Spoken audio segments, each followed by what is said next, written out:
नया फिर दिन हुआ,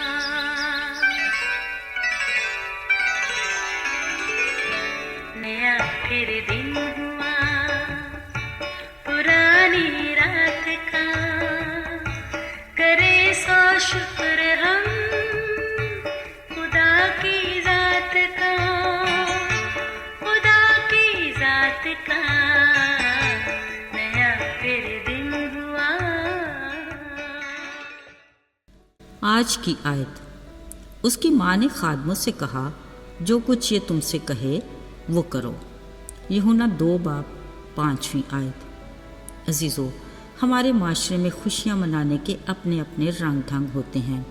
हर कोई अपने अंदाज से मनाता है, जिस पर कोई पाबंदी नहीं या किसी की अजारादारी नहीं।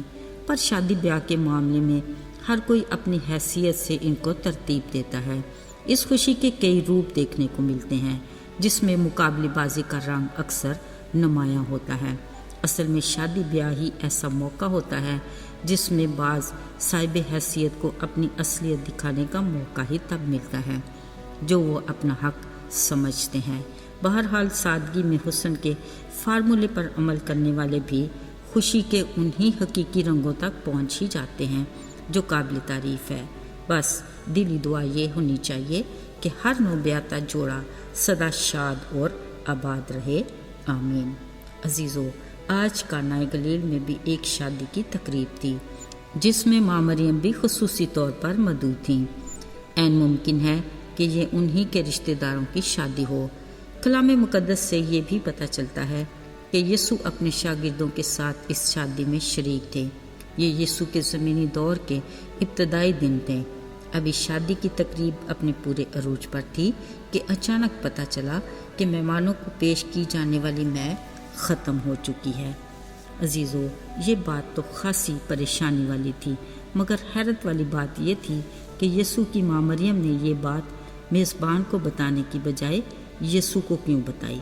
यीशु ने जवाब में कहा, आए औरत, मुझे तुझसे क्या काम, मेरा अभी वक्त नहीं आया। अगरचे सुनने वालों के लिए यीशु का इस बारे में जवाब हैरान कुन था। असल में माँ मरियम को यीशु के पैदा होने पर के वो अजीब वाक़यात याद थे जिसके बारे में कलाम मुक़द्दस में लिखा है कि वो इन्हीं बातों को अपने दिल में रख कर गौर करती थीं और अब तक कर रही थीं। उन्हें यीशु की इलाही कुदरत पर यकीन था, इसीलिए उन्होंने खादमों को कहा, ये जो कुछ तुमसे कहे तुम वैसा ही करो।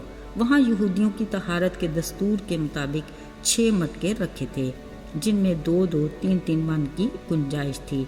यीशु ने उन्हें इन मटकों को पानी से भरने के लिए कहा। जब वो लबालब भर गए, कहा, अब इसे निकाल कर मेरे मजलिस के पास ले जाओ।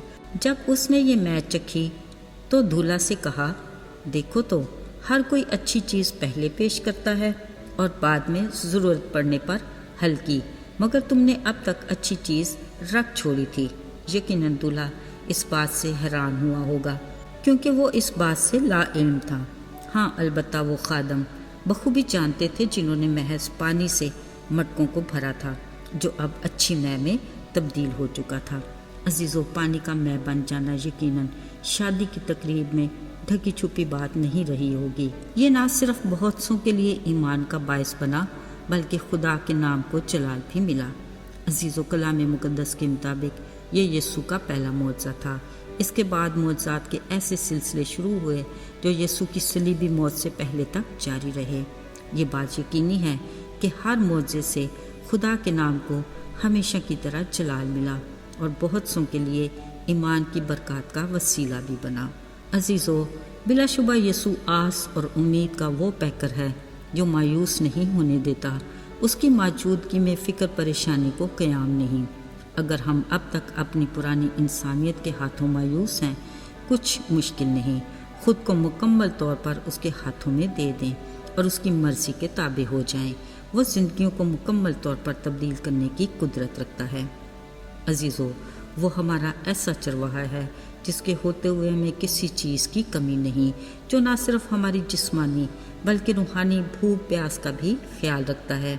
उसकी कुर्बत और रफ़ाकत की बदौलत भलाई और रहमत हमेशा हमारे साथ हैं, जिनकी बदौलत हमारी रूह और जान उसकी सुकूनत गाह में بالکل محفوظ ہے۔ آئیے دعا کریں۔ ہمارے مہربان آسمانی باپ، بڑی عاجزی اور خاکساری کے ساتھ ہم تیرے حضور میں آتے ہیں، اپنے دلوں کو کھولتے اور اپنی نیت کو تیرے سامنے رکھتے ہیں۔ کوئی ایسی رکاوٹ جو تیری رفاقت میں حائل ہے اسے نکال باہر پھینک، ہمیں اپنے عرفان اور پہچان میں آگے بڑھا، اور ہر روز ہمارے لیے اپنے حضور سے تازگی کے دن لا۔ یسوع کے پاک اور مبارک نام میں آمین۔